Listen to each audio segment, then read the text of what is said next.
2, 1. Good evening, everybody, and a very warm welcome to this very special Lyceum night tonight.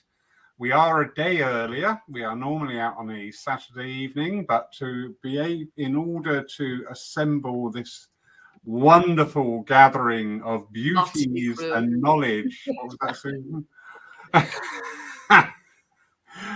We have come forward to the Friday night. Now, for those of you who may not realize, if you do not, where were you? Why aren't you reading the announcements?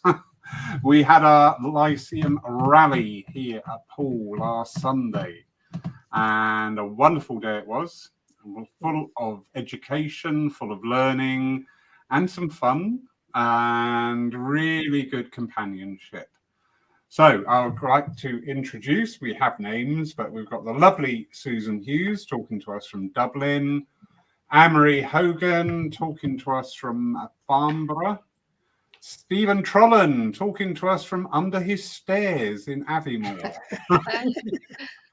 Mark Stone with a real bookcase behind him, not a Zoom presentation. Cool. Oh, I like that. And myself. So hello, everybody. Again, thank you so much to what you brought, not only to Poole Church, but to so many people who were watching online. I think I shared this with you, but the broadcasts were going out to 17 different countries. How amazing is that? Brilliant. And as a special for everybody watching tonight, you are going to get this first. You will have this 24 hours before anybody else. I have split all the talks into separate videos, and they are now available on the PCSC YouTube channel under the 2023 rally. I see Mark's nodding there, so he's probably had a little trawl. Not yet.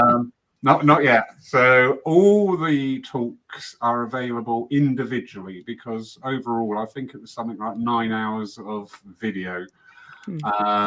So a bit much to expect. So you have it 24 hours before it will be made public. So enjoy. How are we all? Are we all wonderful? Yes. Absolutely. Yes. It's like the weekend hasn't ended. It's brilliant. It was such good fun. And Susan, darling, my thoughts are out to you. I abandoned you at the airport. Well, I didn't abandon you. No, you didn't. I'm a very happy traveller once I'm en route. So we got to the airport. I'm flying out of Southampton, and the flight hadn't arrived in, which, is okay. And it still hadn't arrived in. It's okay. And then suddenly the airport's closing at 10 o'clock. And it's 9:20. The flight hasn't arrived.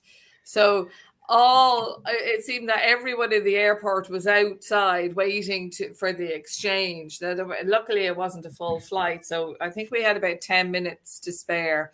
Otherwise, I'd have been haunting Southampton's nightlife. No,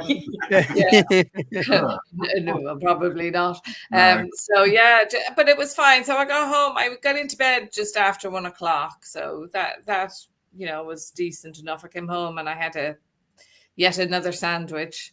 Oh God, if I never saw another sandwich, I'd be happy. But it was fine. It was great. It's funny, when I was leaving Dublin Airport, there was a traffic jam. So lots of flights must have been delayed, and the rain and all of that. So I went, I can't believe it's traffic jam this time of night. But it shows travel is back to where it was. But yeah, no, don't give it a second thought, Laurie. These things happen. It wasn't your fault, unless it was, and you're not telling me something. Don't tell her anybody. We didn't want you to leave. That's it. Wanted his bed back. Well, no, don't mention bed when Stephen Trollan's online. I was very disappointed. I was And so if you're trying to wondering be at helpful. home where this is going, I'm going to leave you to wonder. No. With the sleeping arrangements, I was on a camp bed for 2 nights, and I've decided that camp beds are invented by the Spanish Inquisition. So when Stephen was going home on the day of the rally, I thought, woo, I've got a bed to sleep in. And Stephen, being the consummate guest that he is, came out of the room and said, "I've stripped all the bedding for you," and I was just sitting there going, "No." Oh, it's so funny, the look on Lawrence's face. Oh I my still slept gosh, on it. it was so funny. Anyway, we have another guest ready to jump in. Oh, We have the lovely Jack from Denmark. Oh, Wonderful. excellent. Is going to ask you lots of wonderful questions. Oh, okay. Hi, Jack. everybody. Hey, again. Jack. Evening. Hey, Jack. Evening. So I've just dropped this in Jack's lap, so he's sat there thinking, "I hate you, Savile." But in Danish, of course. Nobody hates anybody. Thank you. So welcome, Jack. Thank you for agreeing and volunteering to.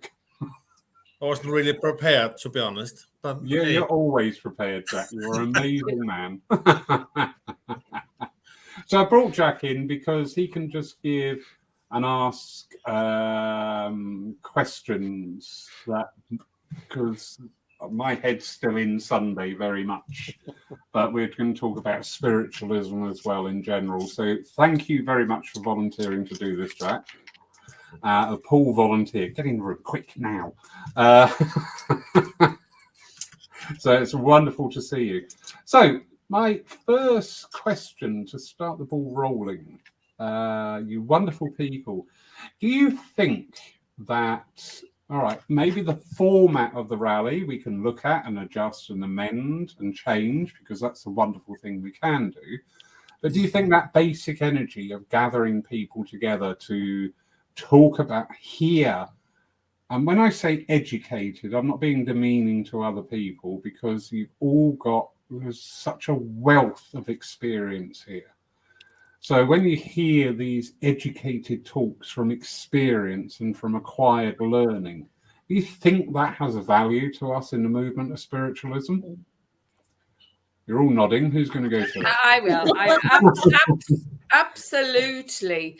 And it's just was so marvelous. We've all just such different energies and just different ways of putting our feelings and expressions across, and it was also succinct. There was nothing, I feel, that couldn't be understood by any one of us, I think. And as I was listening to my fellow workers, I didn't have a problem trying to understand what they were saying, whether I agreed or not, which for the most part I did.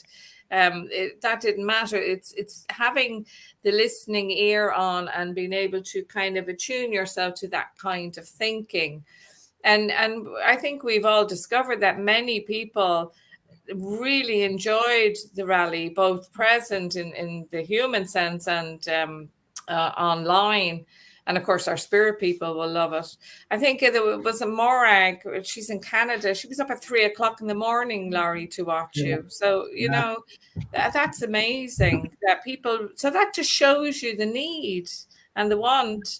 And I felt that you organized it extremely well. Extremely well. It was very, for us, you know, people who were there as workers, fellow workers, it went very smooth. We weren't panicked or what's next or all of this. So I have to, and I know as a group, we're really appreciative of that effort. And it takes a lot to organize something that looks easy. Yeah. Wonderful, wonderful. You just said something there very interesting. When you were listening to the talks, in the most part, you agreed. So by default, there were some areas where you had a differing opinion. This is something I notice a lot within our movement and within our churches, our centres, our individuals, that the quality and essence of debate within our movement sometimes is lacking. Sometimes debate very quickly turns into a diatribe. What do you think of that, Stephen? When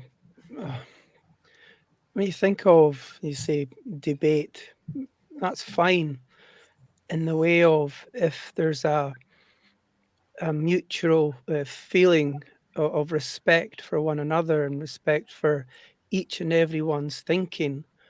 And the thing about the rally itself also is just I mean, Susan brought up her talk was just brilliant. There was loads of questions, and you could have stood up there for a lot longer as well, because of the topics that you brought up and how people would maybe disagree with this but agree with that, and so on. But I would say within spiritualism, only in my view, I think it's all down to that Susan's favourite principle, as well as our own responsibility to be mindful of other people's perspectives and so on. And I think it's just respect. And I mean, at the end of my talk, um, I mentioned about the uniqueness of each and every. There's out of the billions of people in this world, there's no one else that is you. And there's so many different people at different stages of their journey, different perspectives, and it's just. And I said that spiritualism respects that uniqueness. But that's my thoughts on it anyway. And I know Minister Jackie Wright has brought a lot of an amazing change into the union as well. And moving forward, I've seen her, or I've seen like advertising in different places where people can ask questions like, how can we move? Are we meeting the needs of today, kind of thing? So you can see the interest in trying to see things from different people's perspectives, to try and bring everything together to move forward in a better way. Lovely. Jack, I'd like to bring you into the conversation here, because I know through our interactions, firstly virtual and then physically meeting on several occasions now, every time has just been a sheer joy. What are your thoughts on about how we can present spiritualism in today's world? I guess you want a fairly short answer on that. So, I believe that we have to think about very much how we in our presentation. I see very much about that everybody is talking about in several different organizations, talking about how we did back in the days. Some talks about 100 years ago, some talks about 50 years ago, some talks about 20 years ago. But often I believe we forget to talk about today and today's needs. And sometimes I think from my own understanding that we need to dare more. We need to dare to address things. We need to dare to make a difference. So it's to me it's very much about becoming more modern. Our society is changing all the time, and as I see, like spiritualism, it's like spiritualism has been a little bit stuck for many years. So for me, it's the way forward to present spiritualism will be for me, my good self, and my organization, Danish Spiritual Association here in Denmark. We are looking in a more modern approach to it, like with the same principles. We have rephrased them. The philosophy behind it is exactly the same, but we have taken out the fatherhood of God as a tile and just put in the belief in God as a creating force. The brotherhood of man is the community between human beings and spirits. So it's more understandable for modern people, if I can put it that way.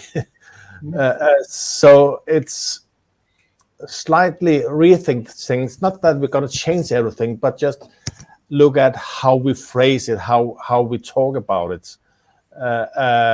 We often hear, "Oh, we need younger people in," and for all the years I have been in the movement, all the time there's been talk about we need to bring younger people in, but it's still the same people sitting there saying the same things. When we're talking on the philosophy, I saw Jamie was listening this evening when we saw his talk on philosophy in Poole earlier this year. It's a really good talk, but to me it highlighted something, because it's all, when we're talking about the philosophy, the newest one that usually is addressed is Silverbirch, isn't it? Yeah. And he's back in, what is it, 1920? Yeah. We don't give room for the new philosophy. We don't give room for new philosophers. I can see Mark is not totally agree, but I know there is been room, but it's always going back to highlights what was 100 years ago.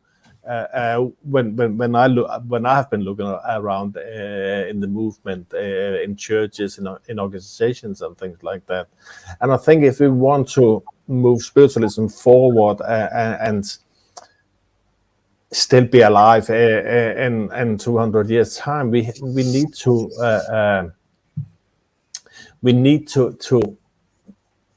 follow the society, not in what we believe in, not in how we practice, but how we phrase things, and the things we are putting focus on. I know there is a lot of great philosophers out there these days, but we rarely hear about them because it's all about the old ones. Every time, most of the time, somebody's talking about philosophy. Interesting. Apologies. Someone's a bit needy today because it's cold and it's all my fault. So apologies for the uninvited guest here. Anne-Marie, my darling, your real heart, your passion is your philosophy. What do you think about that with regards to introducing today's philosophers into our movement, into our services? Absolutely. Anybody that speaks the truth needs to be included. It's not someone from 100 years ago. They created our foundation. So we need to not lose sight of what they created for us. But that doesn't mean to say we have to live within that realms. You know, and Jack, again, it goes to something about having slightly different views. I really, even now, don't understand why we have this expectation of bringing the newness in, when surely it should be about ourselves and what we have to say that's important to create the presence of people and the needs of people today. With regard to that, for me, the philosophy, as I've always stated, and I will always state, is the soul of the service. It's where everybody can gain knowledge. It's where everybody can gain the freedom to think what they think about what I'm saying. They can make their own minds up, whether they like what I'm saying, whether they have a different viewpoint. So for me, but it's very much about living in the now, but not forgetting what our pioneers have done for us to be able to live in the now. Do we talk about the likes of Mavis Patilla, Brenda Lawrence, Jean Bassett? Absolutely. But let's not wait until they pass to the spirit world to speak about them. Glyn Edwards, all these names that are so important, that are in the last 10 years, the last 5 years, that all had something important to say. Surely we should, rather than be looking for the new, carrying their banner forward and enhancing it rather than, again, like Jack said, the younger people. I've heard that from day one since, like, we need to bring in the younger people. We need to bring in, but surely we should be concentrating on the people that we have before us, and then they will bring in the people. Or if they're sitting there in front of you and you have something important to say, which every single person does, then they will bring in the next generation. We've seen it on Sunday at the demonstration. There was 3 generations of one family there. One of those generations had never been inside a spiritualist church. I'm not sure about the younger generation, whether she had, but it was never on their radar. So what do we miss out the older generation for those that haven't been in there, that will bring in the younger people, that bring in the different types of personalities? So for me, yes, my passion is philosophy, and I will talk about it all day, so I shall go quiet now. But it's about you producing your uniqueness. That's what mediumship is about to me. Speaking your truth, and your sincerity will show through, and your courage and honesty will show through as well. So it's about focusing on the people you have, and then they will bring in others. Interesting. Mark, what's your thoughts there? I can see you nodding and shaking, so this would be interesting. I'm like the dog on the back of the car window seat, like this. Well, I'm kind of in an interesting position that I'm born and raised in spiritualism and named in a spiritualist church as a baby. So I've seen it change through the last nearly 50 years. And I have a foot in either camp for when it comes to what to do with spiritualism, because there's a part of me that is very much, I love the traditional and the divine services and the old divine blue hymn book, which most churches don't necessarily use now, which have some of the most beautiful hymns, and those hymns are philosophy in themselves. And then I also see the need for different things to come in. But it's interesting, Anne-Marie, when you said about the new, even when all my years through, we've heard, how do we get the young people? How do we get the young people? Actually, that's really reductive, that actually we should be thinking, how do we serve all age groups and demographics in the community? Yeah. And, a lot of times I've gone into churches and people have brought young children, and sometimes the church has been so lovely and embracing. But at other times, I've heard people in the congregation say, if you can't keep them quiet, don't bring them. And that puts that parent and that family off. And we shouldn't. We had that lovely naming service a number of weeks ago, and the church was packed with people that had never been to a spiritualist church, never been to a naming, and people were fascinated by what the church was. And I think our problem isn't get rid of the traditional because people only want modern. You look at the amount of churches that have got rid of mostly divine services and gone to demo only, and they're no greater in their numbers than when they had the divine services. In fact, sometimes they're less in numbers because the people who used to love coming to the divine service no longer have somewhere to come. So I think churches in a modern day sense need to cater for the traditional, the divine, the modern, just like the different service styles. And it's about not just then going, well, we've laid all this on, and where is anyone? You have to reach out into the world and let them know you're there. Not just have a notice or a poster on a notice board. Engage in social media and get the word out there to people. It's not necessarily about getting rid of, it's about letting people know. 70s, 80s, and even in the 90s, churches were 70s and 80s, churches were solid. If you didn't get there by 6 o'clock, you didn't get a seat. Did we become complacent? Yeah. And stop reaching out? And that's, like I said to you, Laurie, about the rallies. When we used to hold rallies more and more, we used to reach out and have people coming in who'd never touched on it before. And people need to hear what spiritualism is about, because on TV, everybody sees messages. They don't see philosophy, they don't see lifestyle, they don't see science and understanding in general. Sorry, I get off my soapbox, but that's my thought. No, really good. And thanks for ruining the rally day for me, by the way, when you What said was that? well, it's not about people already come in the church, it's getting new people in. I thought, all right, so the whole day's been a waste of time. I'll go Well, no, we've had new people in. and I'll make some sandwiches for Susie because I know she likes the sandwich. Really, yeah, really good points from everybody there. Really good. And it's true, you know, on this energy about we've got to get more people in our churches. Jack taught me this. It's not about, you know, I find that statement now questionable because it gives this impression of you've got to come to me. In and through the talks with Jack is actually going out into the community.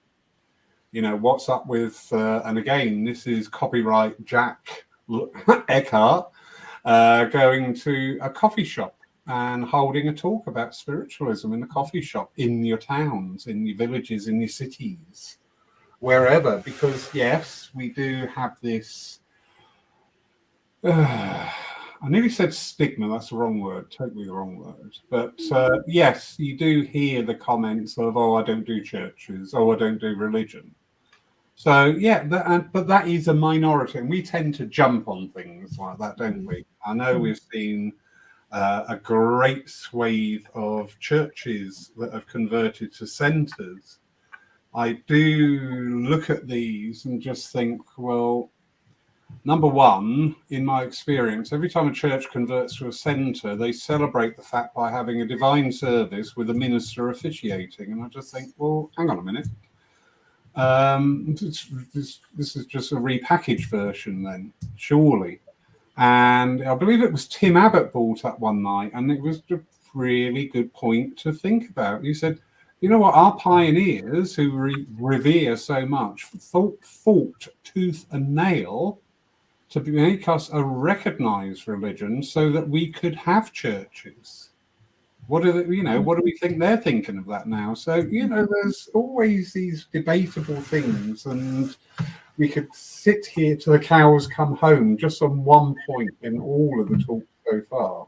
I think if people are saying we want to reach out more, there is a lot of opportunity. There are a lot of multi-faith groups and gatherings, but also remember that in striking distance of some churches are going to be things like universities.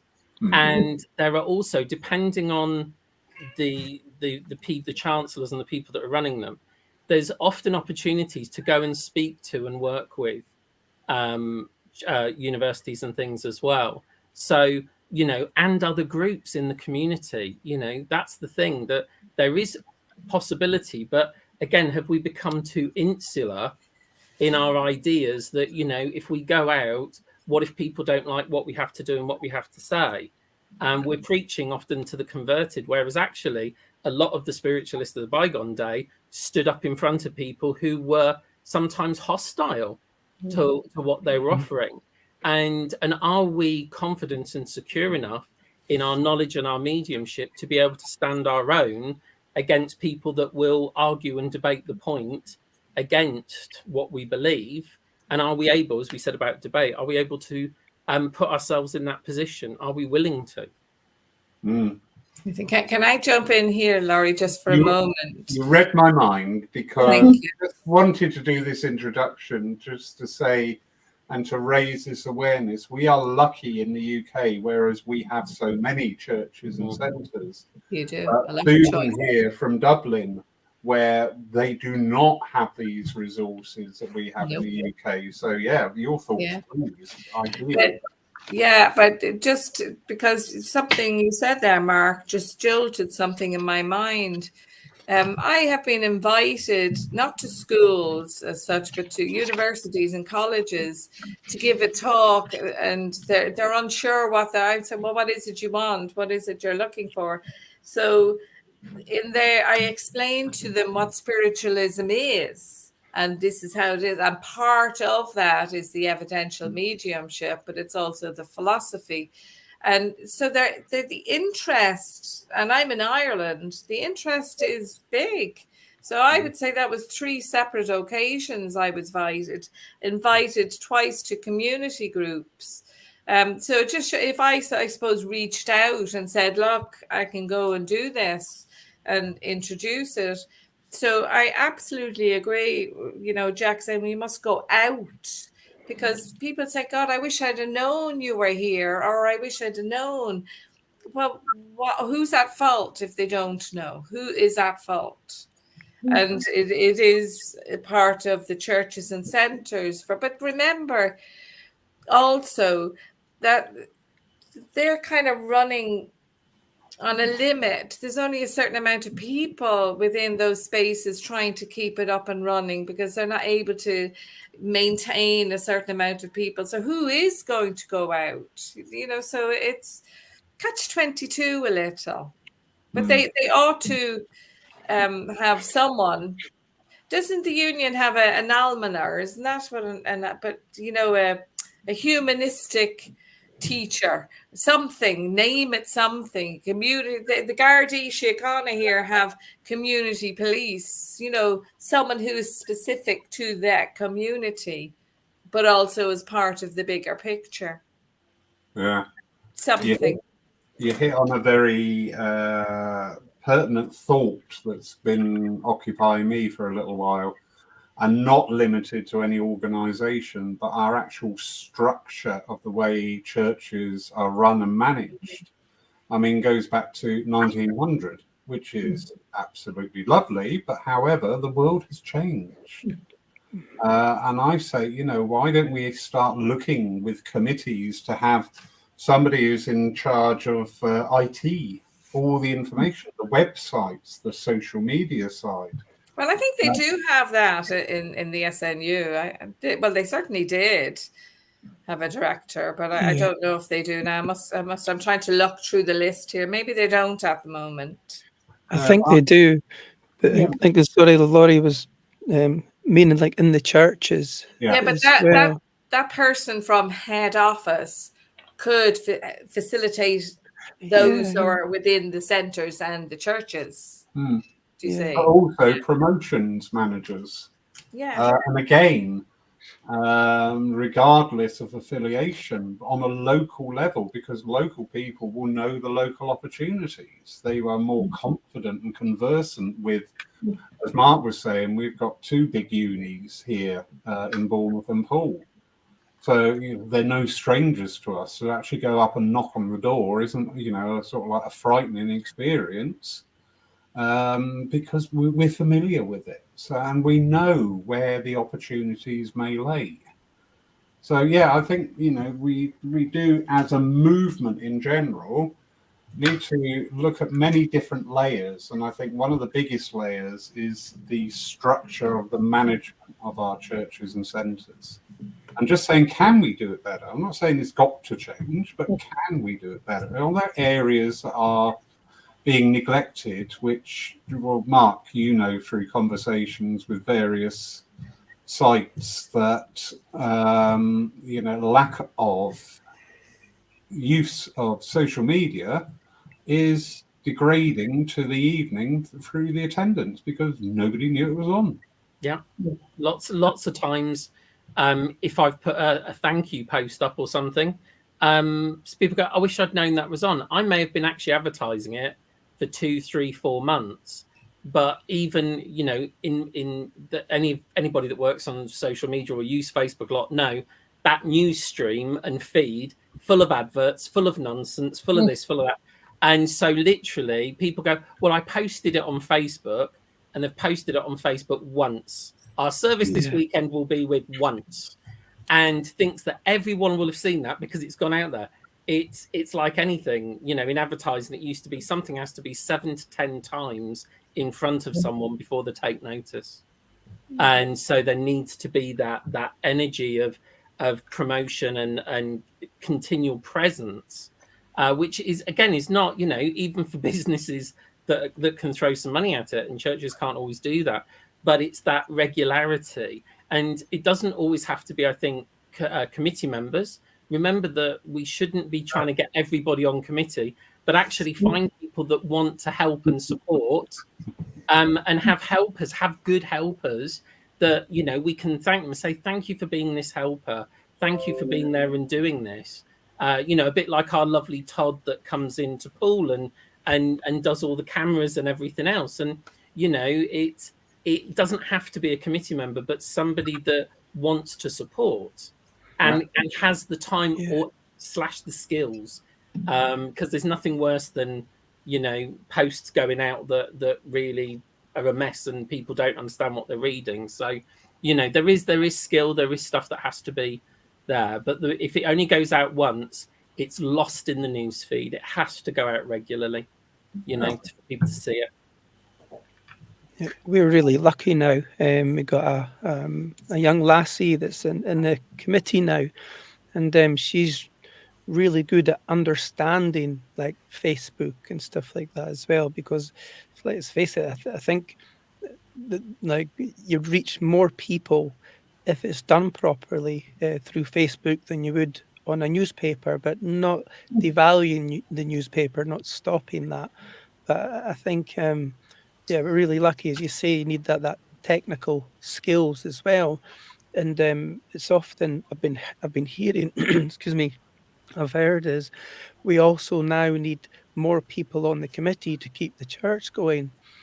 But I think that might be one of the most main things to think on is the going out into the community, maybe Facebook, the advertising side of things, because then that will get bums on seats, and therefore then we'll bring the people we need in that might have a passion for what we do, and therefore gain more people on the committee as well. Yeah. You both brought up a very valid point there that I didn't want to stray into for a fear of causing offence to some parties, but not on here. Why do people have to be on a committee? You know, I've been involved in churches where you can't even go in the kitchen unless you're on the committee, and I'm like, you know, what sort of qualification do you need for a tea towel, for goodness sake? Really, you know. Anyway, we're going to go back a wee bit here to the philosophy. We have a lovely gentleman. Forgive me, I will just call you David. Because David, I'm not quite sure how to pronounce your surname. And Sorry? David Shearser.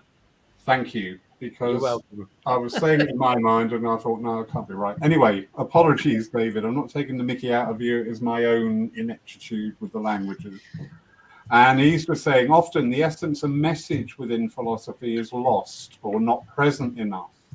And if you look at the wisdom of the past, which is still relevant for today's struggles, such as silver birch and others of the old, maybe it's time to focus to bring back the spirit presence within our philosophy. Just a thought. I believe that philosophy is the heart and soul of our community. Community. Excuse me. I know. Who's silencing you? Yes. Really good point, because my thoughts are that we, as a overall movement, maybe tend to focus on the evidential mediumship far too much. Yeah, I agree. And I think I touched on that in my talk, where I was just looking for it there online, where when I was giving a quote from the lovely Gordon Higginson, you know, about where is spirit? Where is it? Where are these words from? If it's just coming from the person and their ego, well then it's not philosophy. It's just kind words, isn't it? So I see that, but it wasn't. What was that? God, I was trying to remember what it was. My brain is a bit tired at the moment. The presence of spirit isn't there. Do you remember that part of that talk? So I feel what David is saying is very relevant. And silver birch, and like 150 years ago, 200 years ago, there wasn't the same issues and problems. And so if you are to constructively be a medium, you need to be able to connect with the spirit on many levels, not just evidential mediumship. Yeah. I agree wholeheartedly. We've done a lot of work here at Poole, or I have, to deconstruct our terminology. Yeah, just have a look. Because we do the term medium. You say that, go out in the street and say, what's a medium? They will say, oh, somebody stands there and talks to dead people. You know, but our mediumship can come through in so many ways. That connection with the spirit world, for the words of philosophy, for the words of upliftment, for healing, for the deeper art. You know, there's so many ways that can reflect, and this is part of the thing I think is being undervalued within our movement in general. To celebrate, you know, we've had the most beautiful speakers here at Poole, the most beautiful speakers, and each and every one have exercised that gift of receiving that influence from the spirit world to bring those words through, to deliver those messages, to work with their healing abilities. So many different ways, but we it's how we're getting that over to our congregations. How actively getting that message out. And I think as well, it's that, well, the connection to self, the soul presence is first and foremost, and which we need to connect to. I mean, that's the bridge between us and the spirit world as well. But I always, even in our church, you know, sometimes we'll get someone that will read a poem or something like that. Many people think, okay, I'll just get up and I'll just read it out. But it's not just that. It's also within the presentation of it, but also if for those that will know, like, what sitting in the power is, sitting in the presence of God within our soul, sitting in the power even before that, because therefore you bring life to those words that are said. It's not just, there's that beautiful saying that information can touch the mind, but the presence of spirit will touch the soul. And that can just simply be through even just reading that poem as well. And it's, yeah, to reach more people, to touch it in the place where it really needs to go. So it brings meaning and feeling and understanding from the spirit of the congregation to their own minds, and how it means to them. And that's the beauty of being able to touch the spirit within others as well.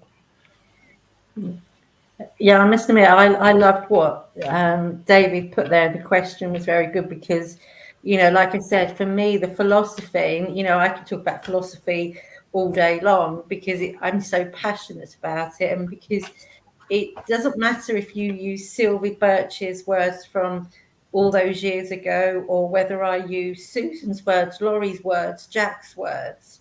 If it comes from spirit, I will use whatever words need to be used at that moment in time. Because, you know, when he wrote Heart and Soul of the Community, that's what philosophy is. It's about reaching everybody that's there.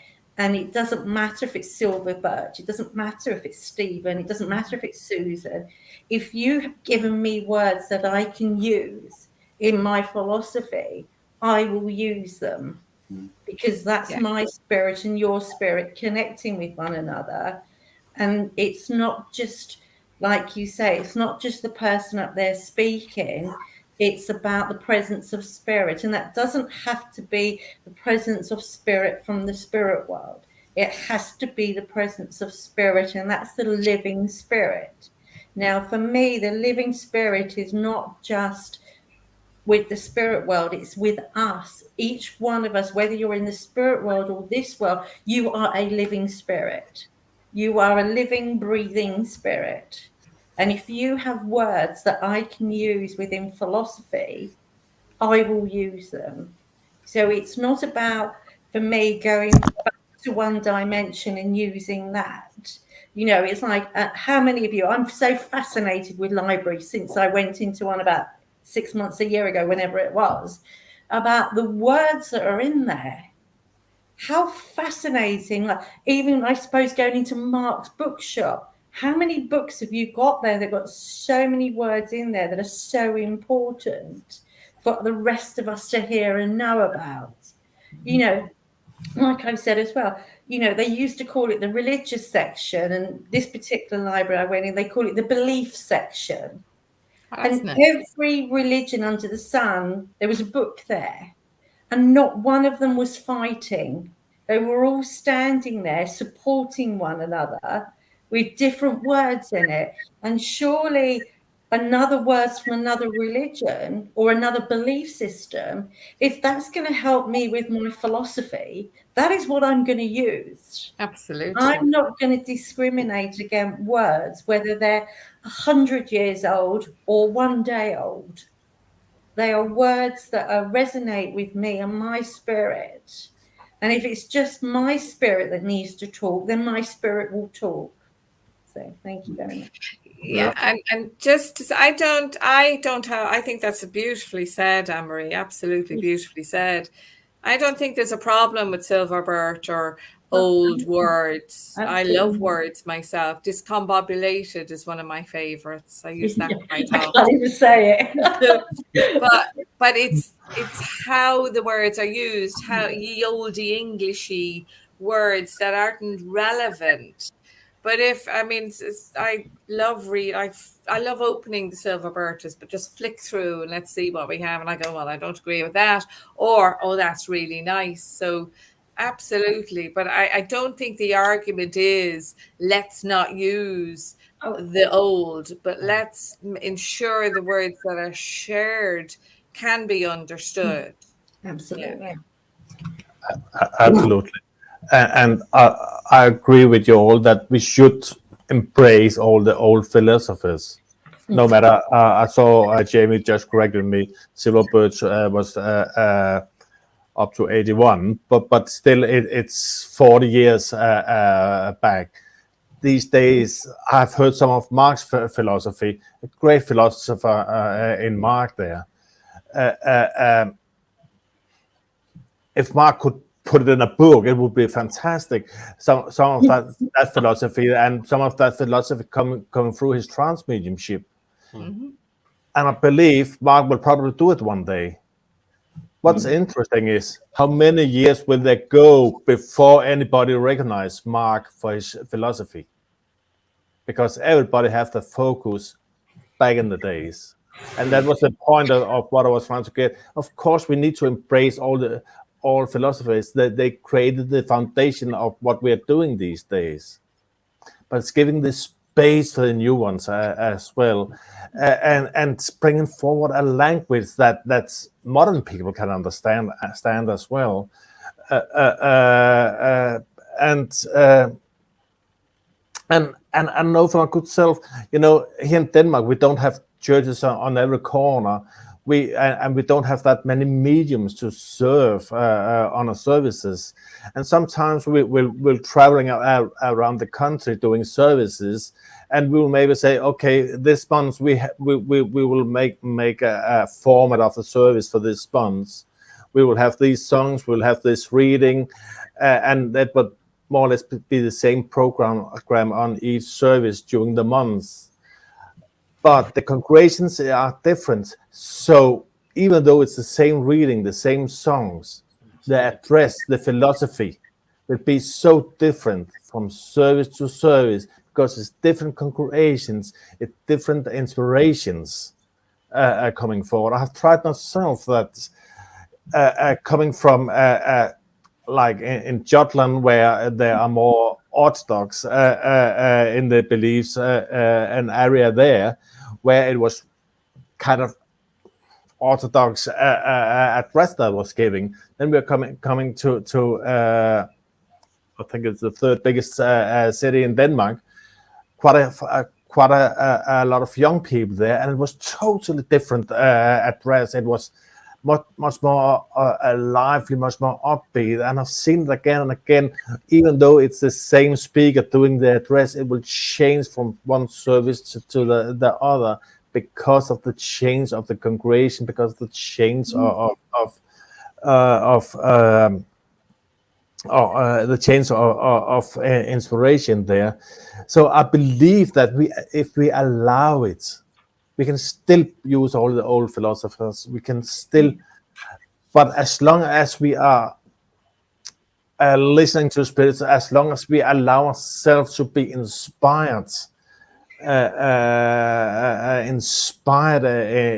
the philosophy, and not being stuck in how we have been told the philosophy should be. One of the things that brought me into spiritualism was there was space for me. I come from a Christian background. When I met spiritualism, I felt, oh, there's space for me here. Yeah. I didn't like to use the God word.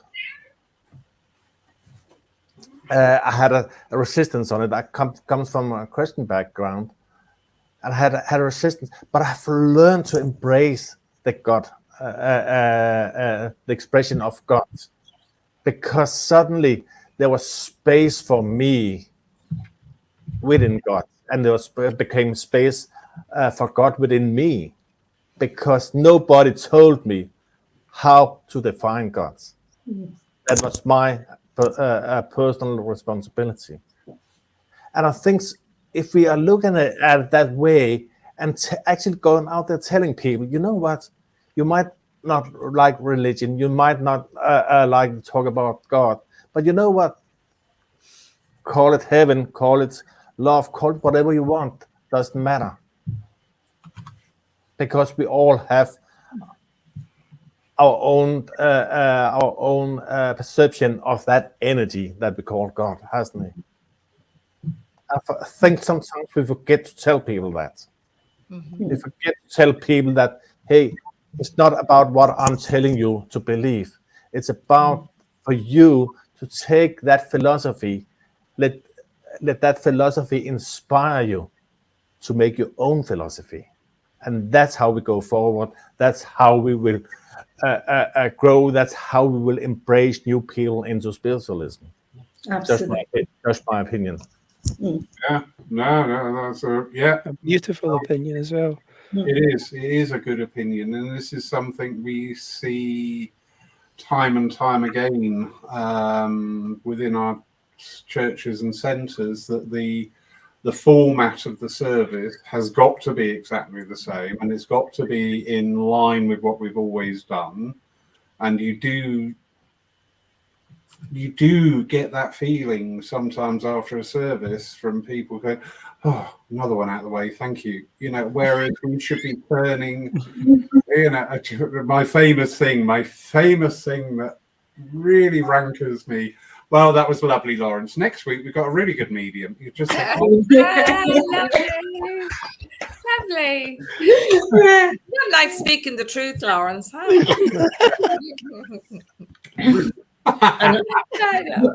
But we have that, sometimes that approach is a very rigid approach, whereas I was reading Wonder in the Spirit Lands, and that was transcribed in 1891, and in there it says about the many schools of thought and philosophy in the spirit world, and let them debate, let them try to fathom that which is unfathomable. And I just thought, oh my God, these words really ring true to me.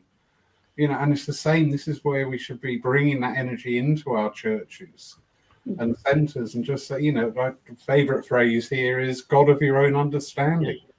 I think we need to remember that spiritualism used to be seen very much as a movement of three thinkers, exploration, of scientific exploration, of searching for truths, and recognizing that everyone that comes in is searching.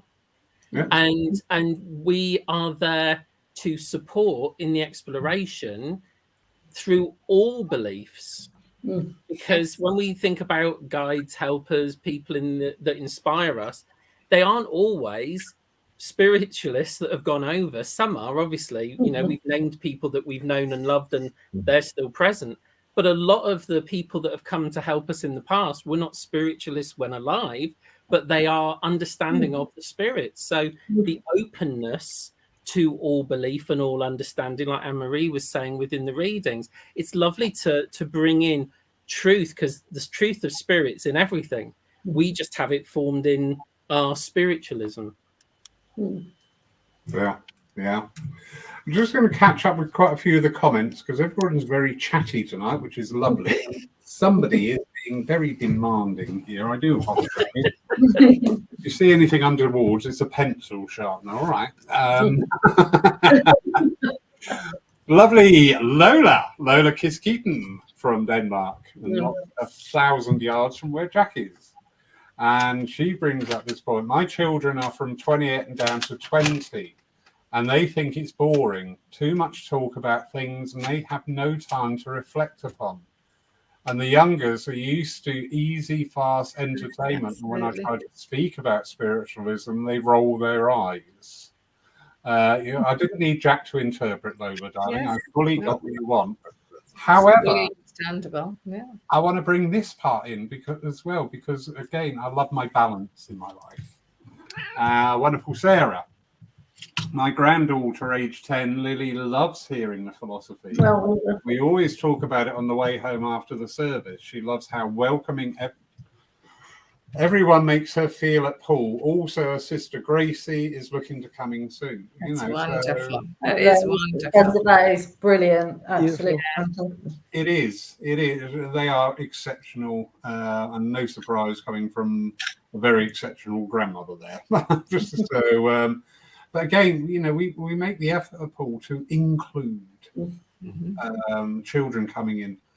I love getting the little tables and chairs out. I think it's great, because they feel welcome.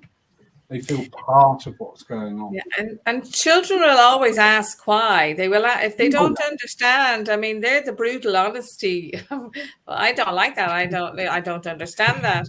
So it is just so beautiful what you're creating there, Poole, is being. It's just moving out and out and out. So, I mean, I don't know when they were talking about we need young people in, we need 7-year-olds in. Of course we do. But I love the essence of that. Sarah, well done on that one. Well done. I came in at 0, so you're never too early to start. I came in my 30s, I think. Okay, so that explains a lot, Mark, then, does it? Yeah, you've me to blame. There's a question here. I don't know if we can answer this. Steve Welling, good evening, sir. How would you compare spiritualist churches in Canada compared to the UK in general? Has anyone got experience? No idea. No idea. I think I may know that they're not as rigid, I suppose, in their rules and formats, but I don't know that for sure. I can't speak for all churches. I've done plenty services for a certain church in Canada, and they've their view of the principles, like Jack really nicely put it as well. Say like what's the one? I've got a brain cell about this size just now, trying to think too hard. It's my memory. I lose my train of thought. I'll get back to it. But there is where am I going with this? I've been very privileged to be able to work, mostly demonstrating and do workshops and stuff like that, most online, of course. But it's they've changed the principles to a degree. That's what it is. It was eternal life open to every human soul. That was the one I was trying to get to my wee totty brain cell. But they've put eternal life for every soul, really. I mean, we've got to think, does God not embrace like animals as well? It's just we're not the only ones that are a part of God in some way. There's souls there. Yeah. Sorry, took a long way of getting round that anyway. But That's all right. It's I did you, it. Steve. We love you. We love you no matter what. But yeah, that always does irritate me a bit, and I can understand that when people come into our churches and centres when they say about every human soul, and I always think, well, what about the animals? You know, my little cat has got a soul, or my little cats that have gone on the head. Everything's got a soul. Everything's got that connection. So yeah, but I think sometimes we can just get that little bit too picky, and people get a bit hung up on words, on their interpretation of it.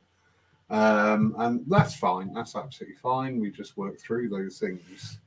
Jamie, lovely Jamie Williamson, with the rather wonderful new profile picture, one I can actually use in the advertising. So thank you, Jamie. Because all your profile pictures, you've got a glass of beer in your hand. It's very difficult to advertise a church service when somebody stood there going, cheers. I believe that the essence of philosophy has always been how we balance our material needs with our spiritual needs. This only changes in its expression depending on the culture in which we live. So it has to be redefined for each generation. Its essence remains the same. Yeah. Yep. Yeah, very true. Yeah, that's very well put, Jamie. Yeah. And big one for digging down in the energy. You know, the things, the statements that are made, the issues that we come across in our everyday life. If you actually start paring back the personality, the players, the emotional side, and just get down to that core energy of those issues, they haven't changed. I'm reading W.T. Speed at the moment, 1876. And what he's talking about in there energetically is exactly what's going on outside the doors today. Energetically, as I said, different makeup, different packaging, different presentation. But the actual essence of it, the lesson there is just timeless. Absolutely timeless. So, we have reached 8 o'clock already. This is Motor Time. Can I just say one thing, Laurie? One thing. I'm super. No, we would just quickly, honest. We spoke about obviously the rally serves a person, spiritualism, and things like that. But I'm super pleased to be part of a group of people and the audience congregation, and we've gone on to philosophy.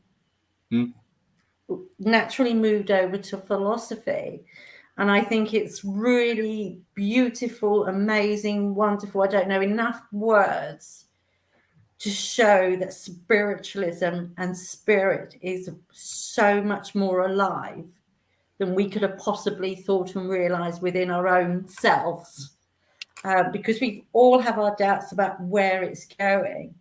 Well, tonight for me has proven that whatever we're going, we're on the right pathway. Yeah.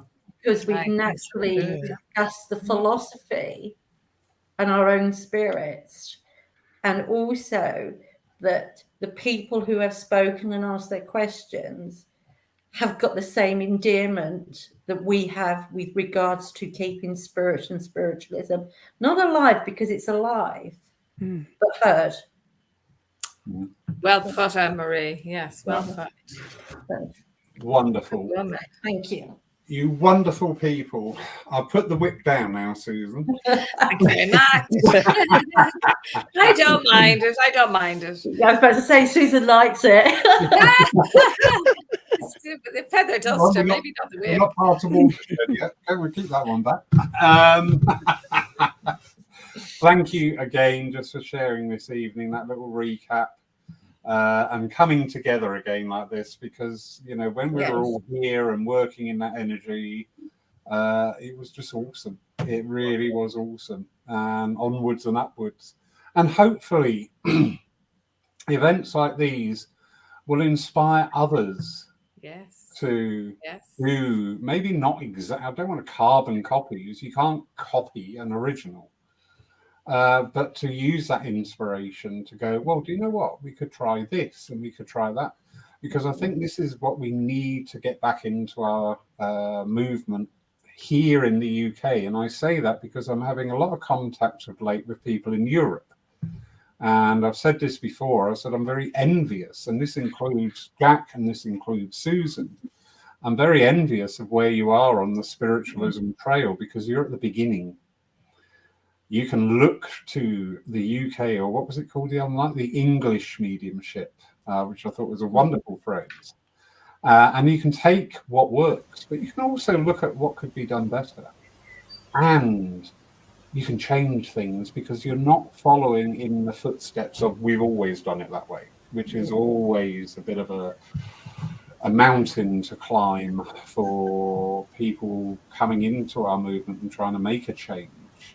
You know, because you're not following in others' footsteps. You're carving your own path, and more strength to your elbow, and exciting it is. But in the meantime, thank you, all of you, one and all. As I say, everybody watching, thank you for joining us tonight, and your comments and your input and your engagement with us has been wonderful. Don't forget, I will put it back into the comments. You have access to all the talks in our rally day. You're getting this 24 hours before it goes on public release. Totally free. Yeah, I know. Woo. So, oh, well, you're excited. I'm going like, no. It's going to be there forever, Anne-Marie. I know. And the camera puts 10 pounds on you. Be proud of it, Anne-Marie. Be proud. In 2083, they'll be going, here, look at this, what we're doing back then. And whatever they say is... That's a bit outdated. Get rid of that. Well, they're always going on about the old people. Oh, what's the matter with them all? Thank you all so much. Thank you, everybody, for joining, your input, your presence, your energy in this virtual room tonight. So onwards and upwards, everybody. And one day, who knows, we may all be back together again. How wonderful. Oh, that would be amazing. There will be. So to say good night to everybody. Good night, everybody. Good night. Good night, everyone.